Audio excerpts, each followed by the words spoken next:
Superfuqia, je superfuqia numër 1. Kush e diskutonte, domethënë fjalën e Amerikës, në thojë.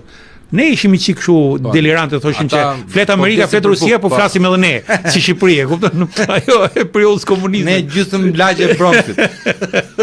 Neve që vim nga rrafshi i gjeopolitikës, e dim që gjithë bota është si një rrjet me rimangash ku çdo konflikt në mënyrë të drejtë për drejtë ose të tërthort ka ndikim tek njëri tjetri.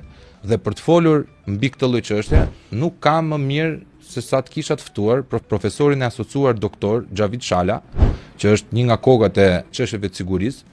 Nuk kemi nga ata ekspertët e sigurisë që kanë vetëm titullin si ekspert sigurie se nuk kanë asnjë lloj studimi. Profesori jonë është i mbushur me studime mbi çështjen e sigurisë dhe sot e mirpresim tru podcast një mendje tjetër të vyer, të cilët më shërben mua në radh parë, por edhe juve që na ndiqni.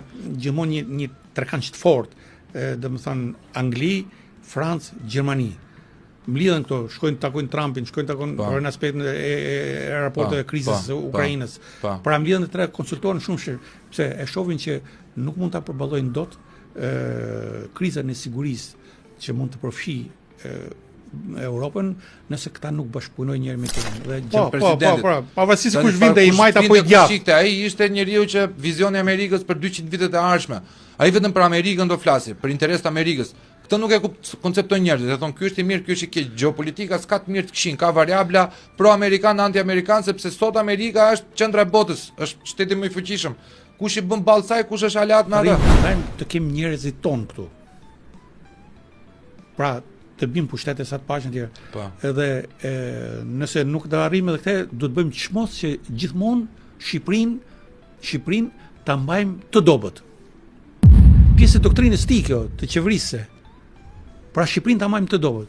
Dhe ai thot shprehimisht, thot Pashiq, thot shprehimisht që Shqipëria është thembra e Akilit të Serbisë. Don Shqipërinë ata hapiteshim ne me devocionin në punë që kishim. Dhe godit terrorist të rangut botror. Terrorist të rangut botror. Dhe duke i treguar këta shembuj tregojmë që shteti është i fortë. Domethënë ata erdhën, u përpoqën të përfitojnë nga mikpritja shqiptare, u instaluan në Shqipëri, ne i zbuluam, i goditëm, bashkëpunim me agjencitë e tjera dhe i bëm ti çojmë atje nga kishin ardhur. I keni kapur gjallë, prof, ha?